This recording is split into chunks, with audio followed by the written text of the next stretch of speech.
Las madreselvas. Conocí a Ben Amin, a bordo del Scotia, en un viaje que hicimos de Liverpool a Nueva York. Estaba siempre sobre la cubierta envuelto en una especie de bata, mostrando unas babuchas de tela tan extraña como la de la bata, con el rojo tarbuch inclinado hacia atrás. No leía, pero meditaba. Su larga y rizada barba blanca le cubría la mitad del pecho, y sus grandes ojos negros se escondían debajo de las cejas, tan largas y pobladas que parecían dos alas de pichón blanco.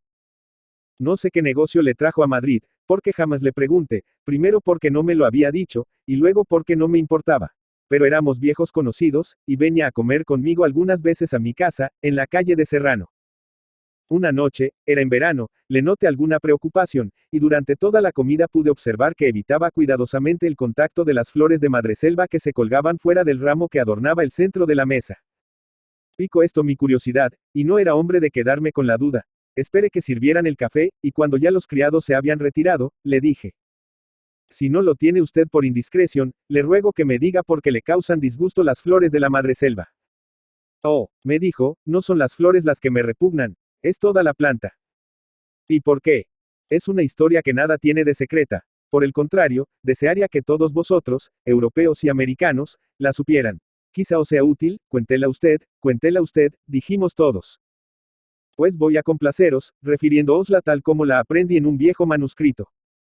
Ben Amin cerró los ojos como para reconcentrarse en sí mismo, e inclinó la cabeza. La luz eléctrica daba a las canas de su barba el brillo de la plata bruñida. Aquella escena iba volviéndose solemne. El silencio en la calle era completo, y como el comedor de mi hotel está en el piso bajo, entraba por las abiertas ventanas en torrente el perfume de las azucenas del jardín. Transcurrieron hacia algunos segundos. Después Ben Amin alzó el rostro, y más bien que como recordando, como leyendo un libro abierto en el espacio, comenzó de esta manera su narración.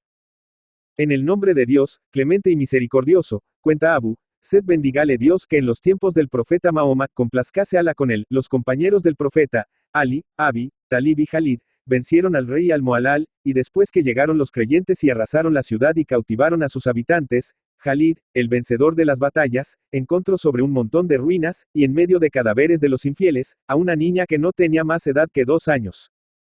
La niña no lloraba. Abría sus grandes ojos negros, mirando pasar a los vencedores y a los vencidos, y oyendo las maldiciones de los descreyentes y las alabanzas de Dios. Jalid acercóse a la niña, y la levantó y la puso delante de él en su caballo, y la sacó del combate, procurando cubrir su desnudez con la banda de su turbante, porque la niña era muy pequeña, y Jalid no quería cubrirla con ropas que estuvieran impuras con la sangre de los infieles. Cuando el profeta recibió a Ali y a Jalid, que volvían vencedores, abrazóles a sus pechos y besólos entre sus ojos. Y Jalid dijo al profeta, mostrándole la niña: he aquí esta hija de una mala raza, pero que en mi casa crecerá como hija y no como cautiva, porque apenas sabe hablar y ya pronuncia las palabras terribles, no hay más Dios que Alá, y Mahoma es su enviado. Y cuenta el narrador que así pasaron muchos años, y la niña se hizo una doncella, y era tan hermosa como las más hermosas de las hijas de los creyentes, y los hombres más ricos y los más valerosos la pedían a Jalid para casarse con ella.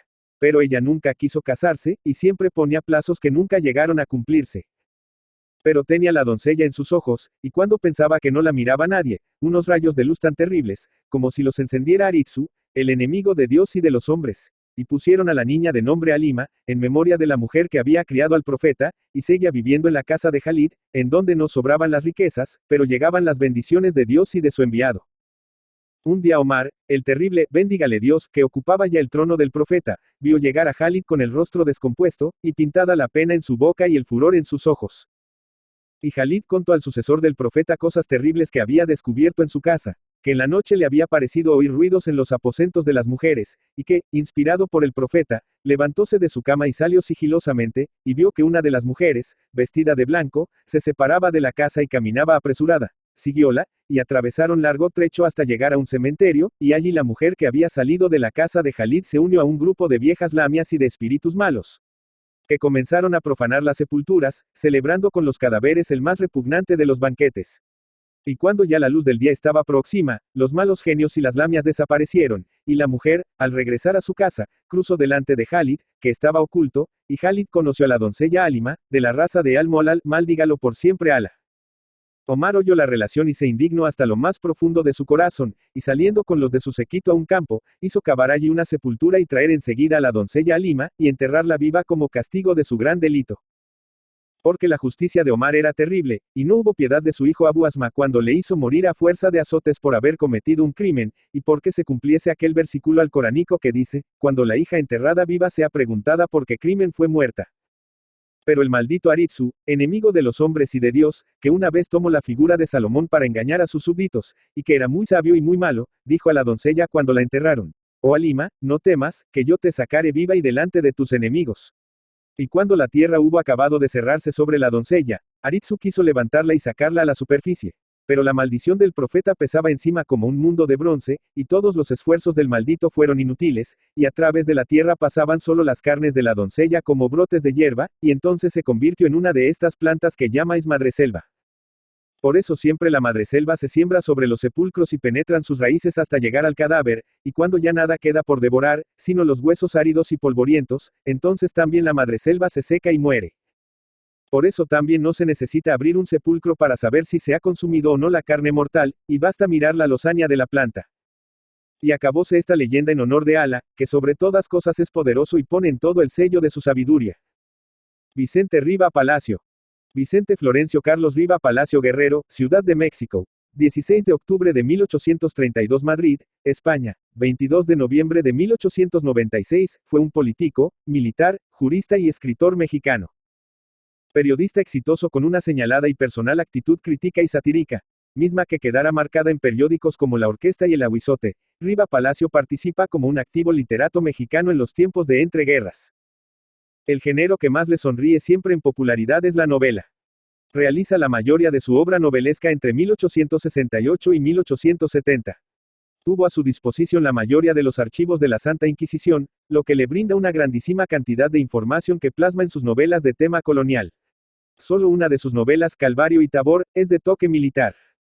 Junto con Juana Mateos coescribe zarzuelas y sketches teatrales satirizando la política mexicana. En 1870, junto con Juana Mateos, Rafael Martínez de la Torre y Manuel Paino publica el Libro Rojo, un breviario de la violencia dentro de la historia nacional mexicana.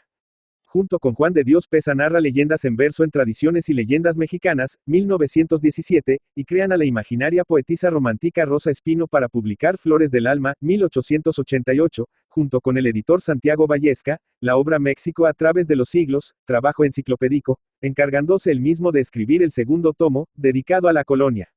En su obra Los Ceros critica y polemiza a la clase política mexicana, lo que lo identifica como un personaje virulento para el régimen porfirista.